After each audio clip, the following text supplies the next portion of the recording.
Let's see, it's 12:01. So, yeah, I think we'll go ahead and get started, and I'll lean on Lisa to let folks in as I do a short introduction. My name is Madeline, and I'm one of the retreat managers at the Big Bear Retreat Center. We have been doing this lunchtime mindfulness now. I think we started the end of last year, December, and it's been so lovely, and we're so happy you're here.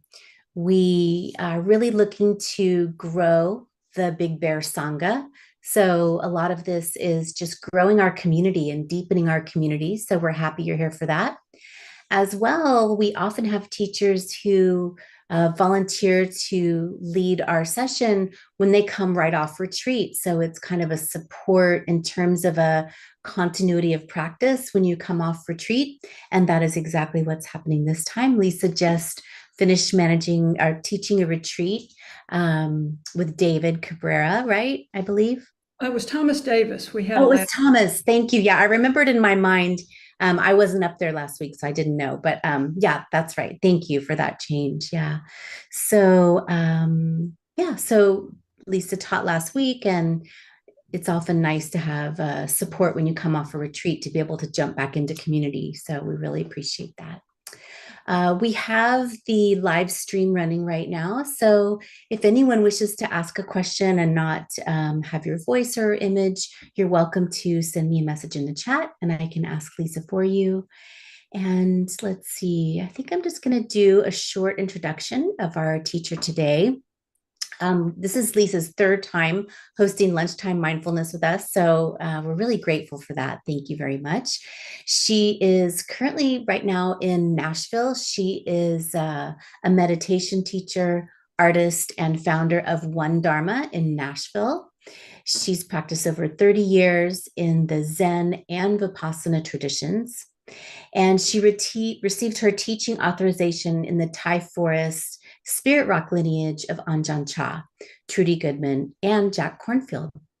So she's led retreats all over the place, lots of cool places, including Big Bear, of course. And yeah, I was just asking her, when are we going to have you back? So we're talking about that. We're talking about down the line. Hopefully, we'll have her back soon. So I think that's it. Yeah, Lisa, thank you so much for coming back. We're really grateful to have you here. And I'm going to turn off my own spotlight so it'll just be you. All right. Thank you, Madeline. Thank Yeah. you. Yeah. So, hey, everybody. It's good to see you all. I see a few folks from the retreat, and it's good to see all of you who've shown up today. And always enjoy coming and doing this. So, why don't we just kind of dive in, and we'll start with a meditation practice, and I'll do some guiding in the beginning to get us kind of settled in and kind of a simple grounding, arriving practice, and then move to the Dharma talk and a little discussion. So let's begin. I'll start with the bell and do some little meditation here.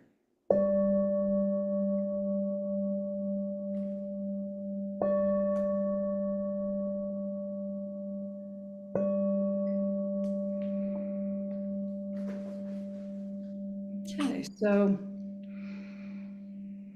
just arriving and taking a moment to just feel your body in whatever way you're sitting, if you're in a chair, if you're on a cushion, and just feeling the sensations of the contact you're making and noticing the places where your body is in contact and just gently noticing those sensations.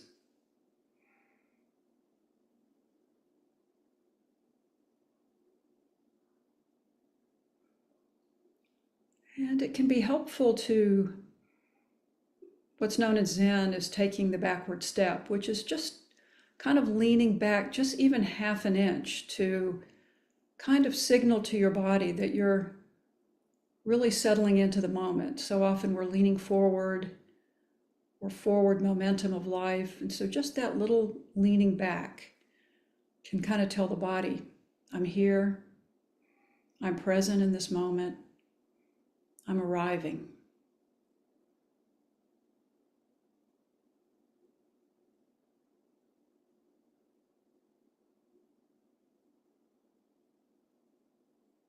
So we'll do a short body scan just to move through and connect with the sensations in the body and letting go of any tension you may find.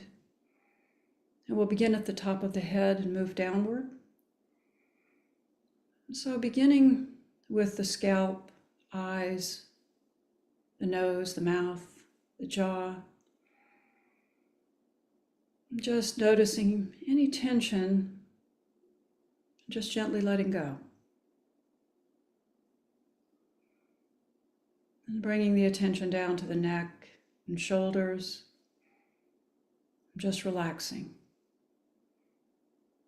And now moving attention down to the arms, the elbows, and all the way down to the hands.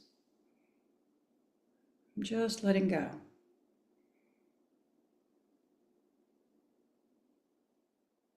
And taking a moment to bring awareness to the sensations of the hands and whatever they're touching, whether the hands are touching each other, touching your lap, your knees. Sometimes we can find a measure of ease, a pleasant sensation in the hands. And so just noticing the contact of the hands for a moment.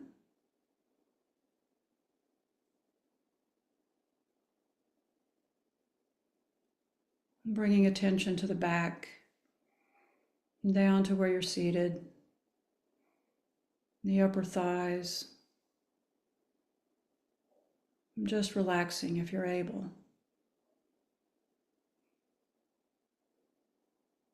And moving attention to the knees, the shins, and down to the feet. Just letting go.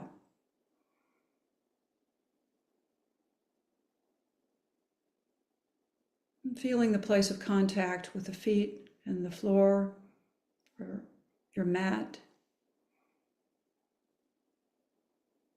And just noticing the support and perhaps the ground underneath.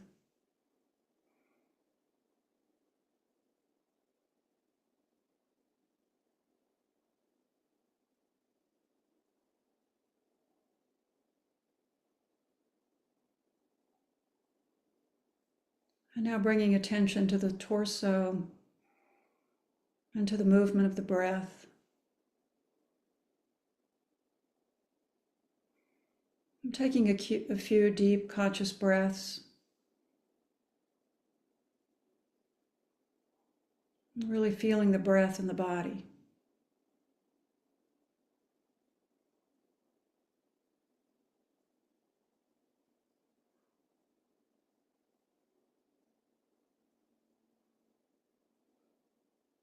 And notice if any emotion is present. And if you're able, just welcoming whatever's here.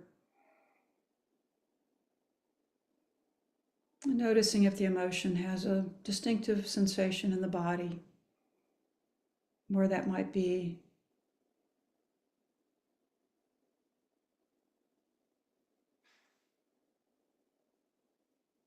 And so we're meeting our experience with kindness and presence.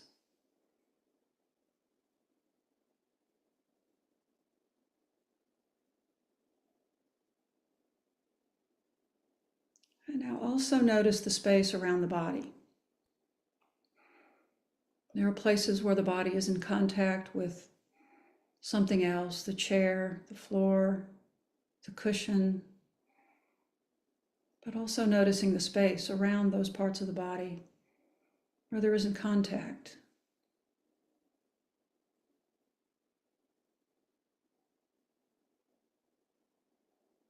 And so you can notice both simultaneously, the space and the contact.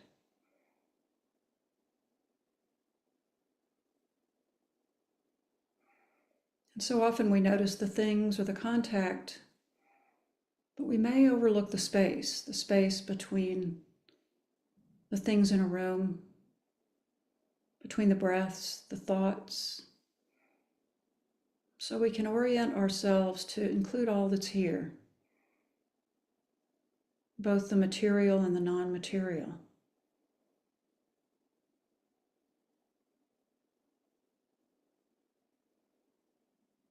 And now from this noticing of space, also noticing the space of awareness itself. The awareness that allows us to observe and feel and see, that allows us to hone our mindfulness and hold our experiences.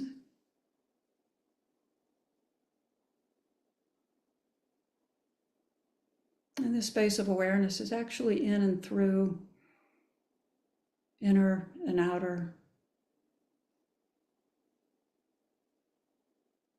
It's always here.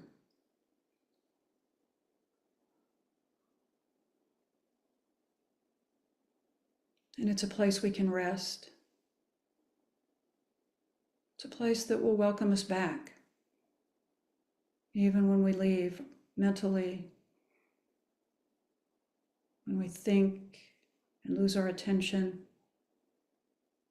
But just that simple moment of returning home, and letting this be our home.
Hello again, everybody.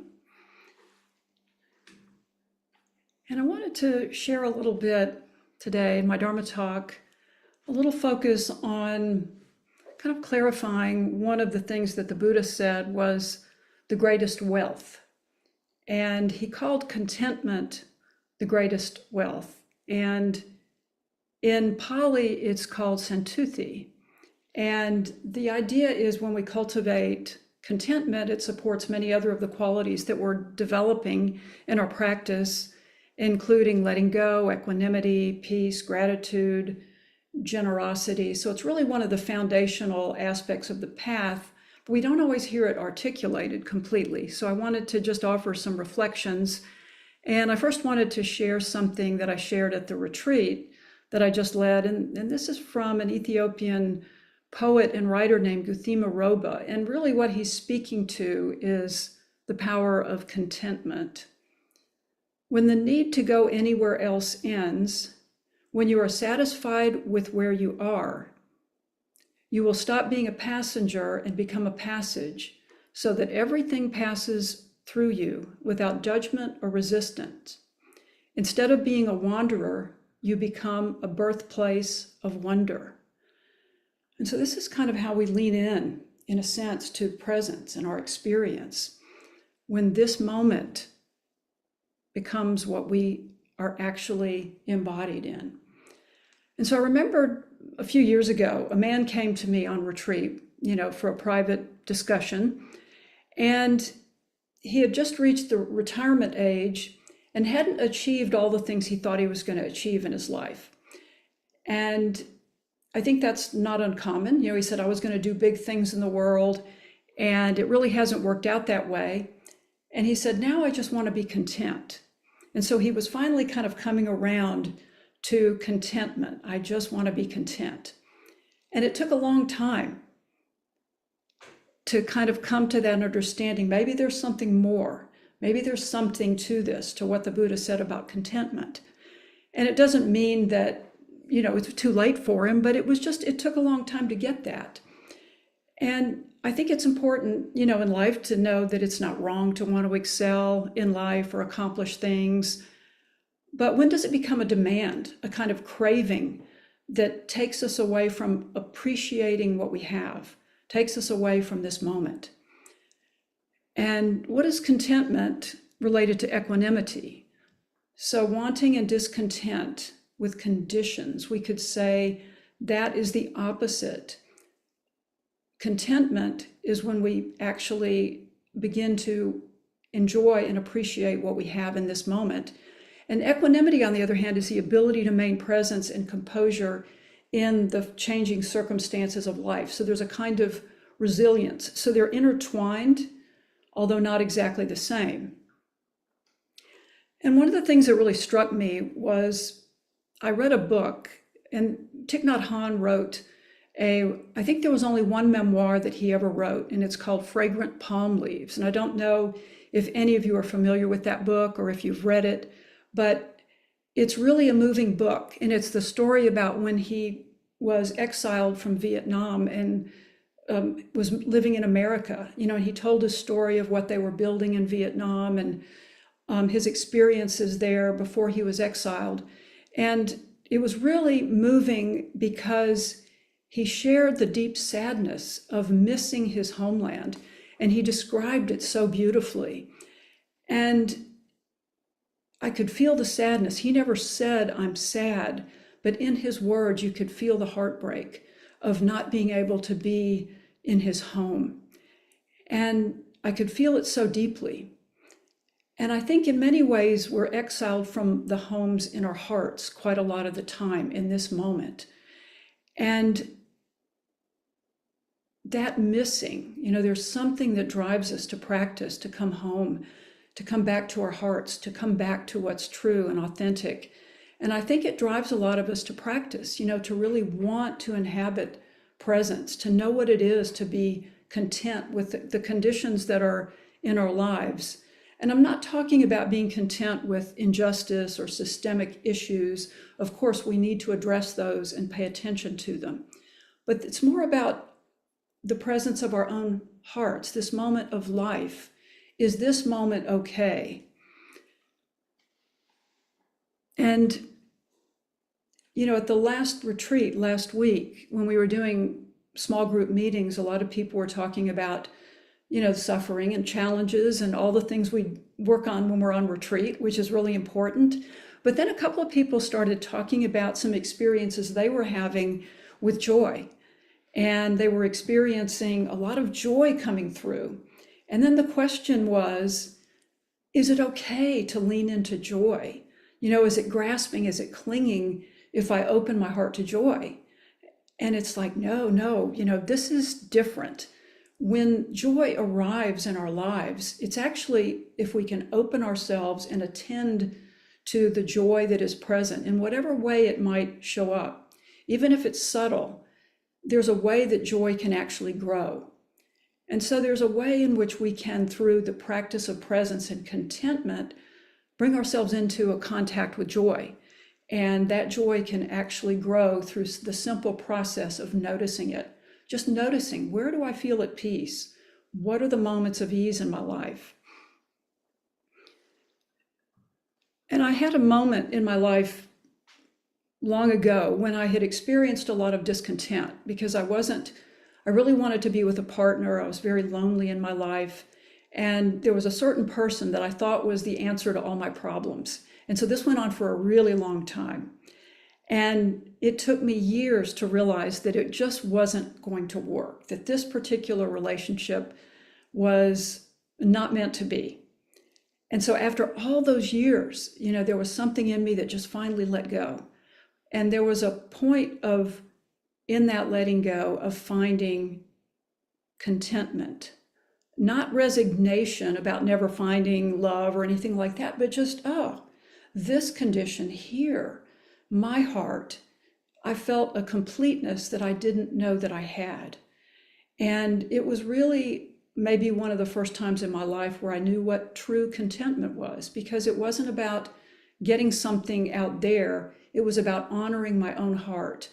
And it really shifted my orientation about that. And I think it was the first time when I really felt some joy in presence and contentment. And, monastics renounce the worldly life. In Theravada Buddhism, they go for alms rounds. And part of their practice is being content with whatever food they are given. And so they have no choice over what gets put into their bowls. And so that's a pretty deep practice. If you can imagine, when you walk out with a bowl and you don't know what's going to be in there, maybe you like it, maybe you don't. But the teaching is to deepen contentment, which then gives rise to gratitude. And I think for us in our modern world, the demands have gotten more and more complex, the choices that we have. And I personally feel that there has been a kind of increasing quality of greed. And I call it, the three poisons: greed, hatred, delusion. I feel like right now in our culture, it's almost on steroids. And it's like, I think about, if some of you ever saw Wall Street, Gordon Gekko, who would say, greed is good. And I feel like we're living in a time where greed is celebrated in many, many parts of our culture. And the demand then is that you're never going to be satisfied, that you have to have more, that contentment is not on the plate. And even on the Dharma path, sometimes we might feel discontent when we compare ourselves to others. And I think a key to discontent is comparison, whether it's in the world, we have social media, we have so much access to where we can compare, but even on our path, sometimes people will joke about this on retreats where they'll say, gosh, I'm feeling so nervous and I'm all, moving around and I just don't feel it, and everybody else is feeling so great. And then always in the small group meetings, everybody laughs and says, wait a minute, you're not the only one.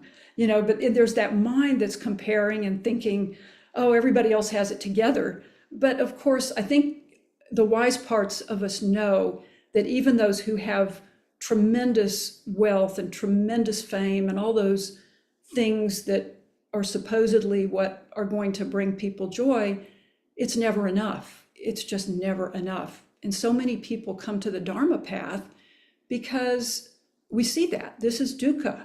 One of the translations of dukkha is discontent or dissatisfaction. And so sometimes it's letting go of that endless forward momentum of our lives just long enough to come back to the home in our hearts, come back to what's here, just like in meditation, just like in practice. And I remembered, the Thich Nhat Hanh, when he described the forest in Vietnam, and he described being in the dark at night and not being able to see anything and not knowing if any wild animals were out there, but somehow finding a quality of deep presence and contentment in a moment, deep appreciation. And of course, it was so sad, that he lost that and it was taken away from him. But we know, he was someone who could step back into discontent, even in the heartbreak.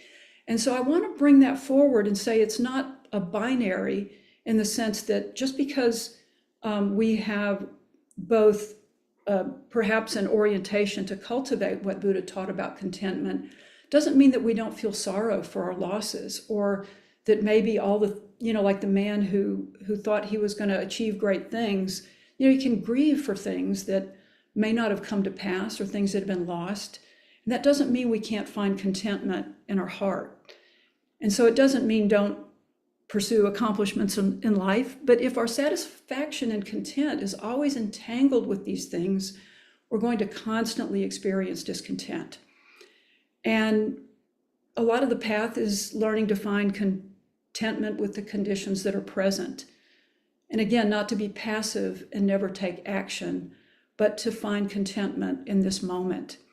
And contentment is the opposite of craving, aversion, and anxiety. And in the Buddhist tradition, contentment is not the fulfillment of what we want, but the understanding of what and how things are. So practicing contentment means using our mindful awareness with what's here, to meet them with gratitude when we're able, and not when conditions are dire or dangerous, but when we are able. And then we can find some satisfaction. And I wanted to read this on the self and dissatisfaction from Pongkok Rinpoche. First, we can look at our situation and see how fortunate we truly are. Then, because we have the habit of negativity, we practice reminding ourselves again and again. Don't we notice that even when we are happy, we always add a but?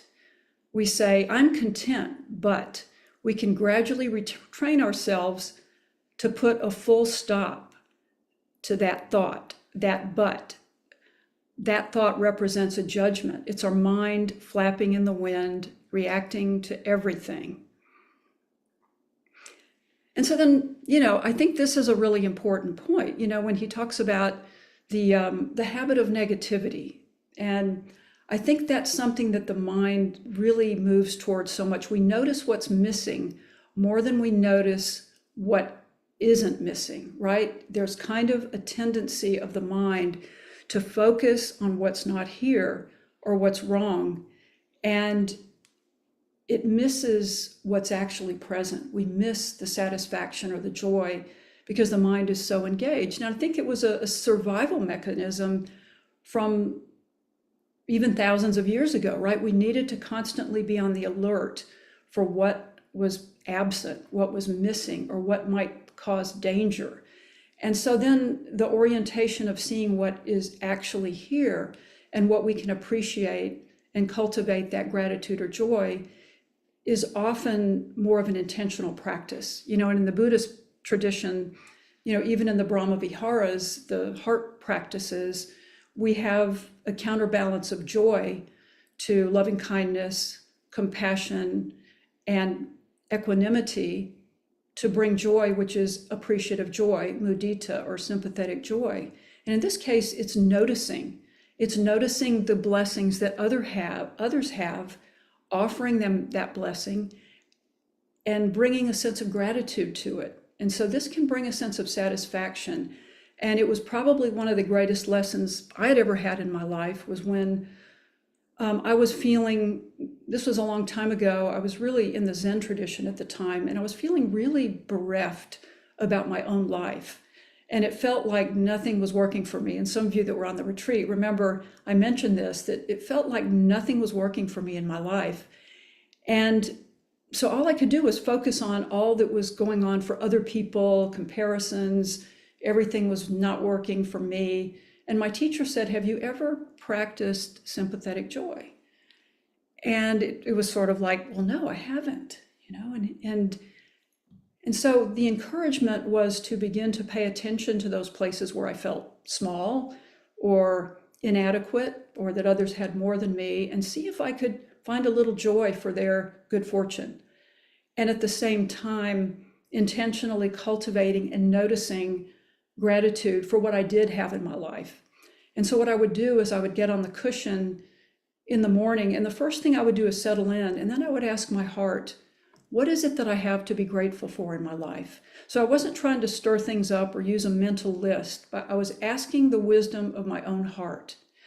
And in asking the wisdom of my own heart, it presented things to me that I had completely overlooked.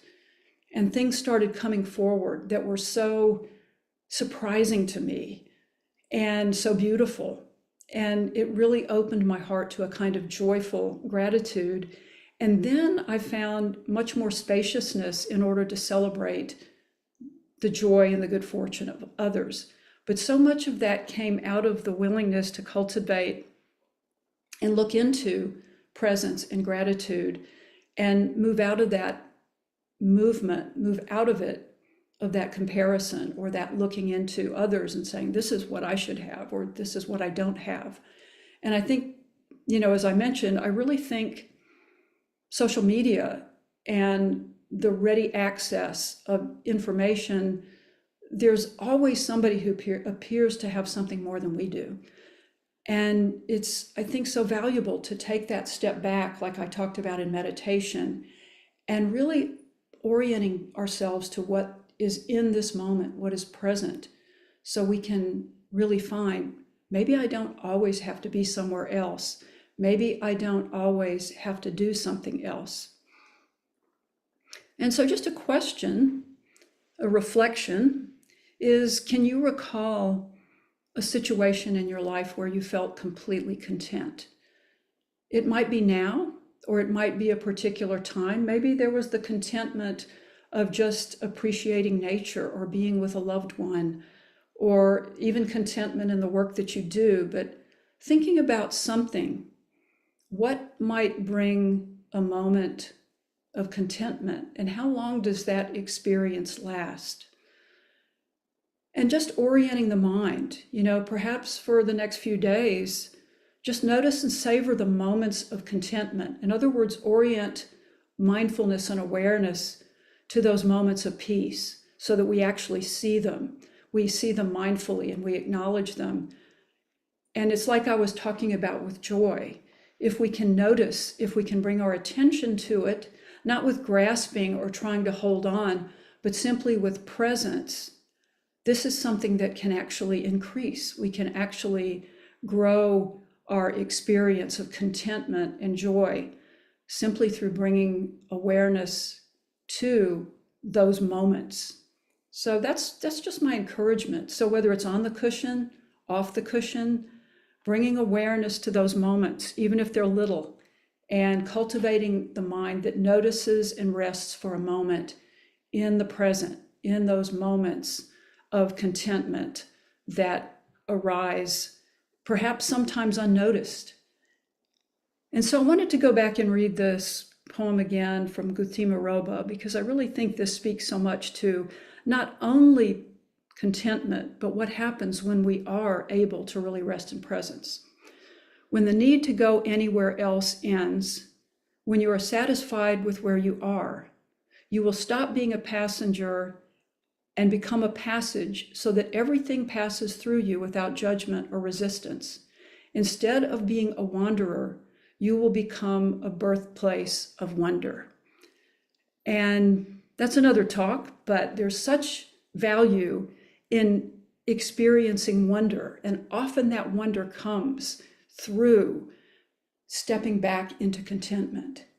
And then the beauty of life really starts to show itself.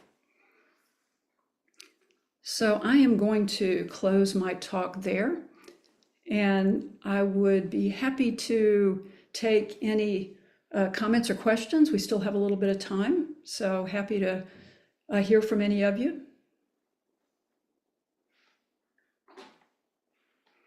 And you might want to raise your hand, or you can put something in the chat. Yes, I will put the poem in the link.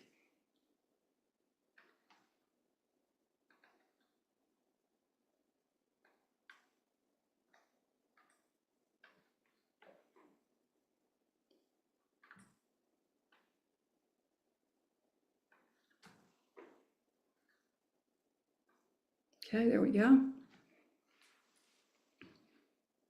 Okay, Isra? Hi, Lisa. Hi. Hi, everyone. I just wanted to express gratitude and share that just what I'm observing in this moment, which is um, through hearing your words and the sharing of your stories, a lot of it resonated. And I just noticed physically in my body, just like a, oh, and even though during the entire practice, my body was calm because I was breathing, exhaling longer, and we do this stuff for years, but my mind kept going over this really unpleasant interaction yesterday where somebody, I felt very put down, and Mm, it's so hard to let go of when someone treats you in a way that feels so unkind. So I've just been trying, but and it felt so hard to get away from it. I felt like trapped, really, mhm. after all these years of this work, because there's always a new way that's to feel sucker punched. Yep. Wow, who knew? I feel so human, always. But anyhow, there's something about these teachings and your stories, and I just brought me into the contentment. This, now part of me is saying it's cheesy, but it is what it is. I feel content in this moment. I feel grateful. The body still feels calm, but the mind is calmer too now, and even more, it's trickling down. And those words are really beautiful. Yeah. Mhm. Sometimes the Dharma talk, that doesn't always happen. Sometimes the Dharma talk does even more than the practice somehow. I don't know. Anyway, it all goes well together. I'm grateful for you and the Sangha. Thank you. Hmm. Thank you so much. And thank you so much for sharing that. That's really so meaningful. And I really appreciate that. Yes, there's always new ways, right? To throw that things, life is going to throw us out of that presence. And it's just human. And I appreciate your sharing that because we all go through this so much of the time. And and yet I'm also thankful that you were able to come back today and find that peace. So appreciate that.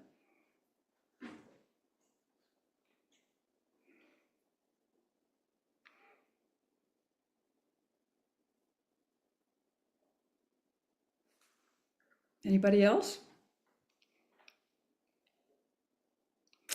Jamie?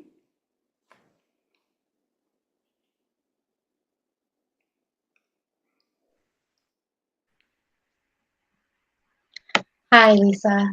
Hi. You just said life has a way of throwing you out of that contentment. And after the retreat last week that I was able to attend, it's like being in, your own nirvana the whole time, and you're being constantly fed these amazing the Dharma and just the feelings that from each other. And then you come back to the world, and the world is not so kind. And Mhm. it's just I just want to express gratitude that for this whole format to be able to kind of bring me back into it. Just seeing you again and being part of this um, sangha has really helped me. I had a tough week and or weekend, I guess, after the retreat, and this is really helping me to bring me back to that contentment. And so, just appreciate your time again. Well, thank you, Jamie, and thank you for sharing that. And yes, it's true. This world is not going to necessarily make a lot of consideration for us, right? We have to really keep working and stepping back. So I'm glad you came today and were able to kind of refresh what you got from the retreat. And I do think this is a beautiful opportunity to do that because, the reality is we're going to keep getting thrown off and we can keep coming back. And I think part of that is resilience, the resilience and the equanimity, and then we bring in the contentment and we start to have a real ground, but we have to keep cultivating and remembering. So thanks for sharing that. I'm glad you're here.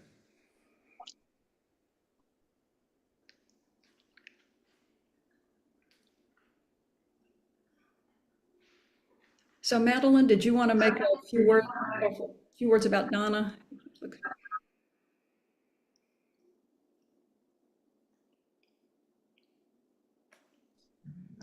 Hi, everyone. Thank you so much. Yeah, I just put some information in the chat about links for our upcoming schedule. And also just to say a few words about the opportunity to offer Donna to our teachers who graciously give their time to host our lunchtime mindfulness. So as you probably know, the teachings are offered freely. And, teachers are showing up generously with their time and their practice and wisdom. They're not paid to be here. And it's true that our presence and our practice is a form of generosity. And the Big Bear Retreat Center really feels that participating in Dana deepens our awareness of our interconnectedness, with each other and kind of exchanging energy for what we're able to receive from the teachers. So, yeah, if you've benefited from this experience, we invite you to donate to Lisa's links that I put in the chat, and anything that you're able to offer is gratefully received. And then the last thing I want to share, we can just turn it back over for questions and comments, is that next week we will have JD Doyle as our teacher. So we hope that you will join us next week. So I'm going to turn it back over to Lisa so she can wrap up however she wants. And we definitely have a few more minutes. Thank you, Madeline. Does anybody have any other further questions or comments? We've got a couple more minutes. Anybody has anything else to say?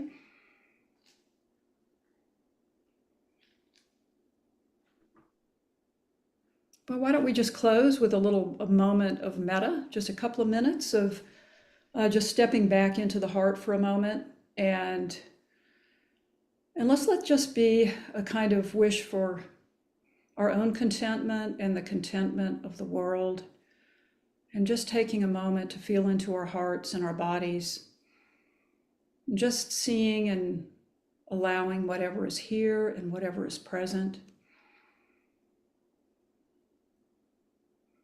and bringing in awareness of the world and all who are suffering and experiencing difficulty in this moment, all of the challenges we face and all of the joys.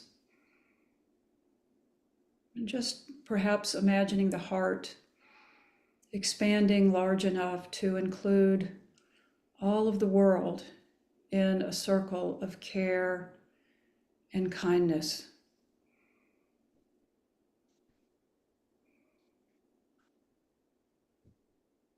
And may we all be safe. May we all be happy. May we all be healthy. May we all be free. May we all find true contentment in this moment, just as it is. May we allow our hearts to be filled with loving kindness. May we be held in compassion. May our suffering be a kind and wise teacher. And may we all awaken to the joy of our own great nature in this moment, just as it is.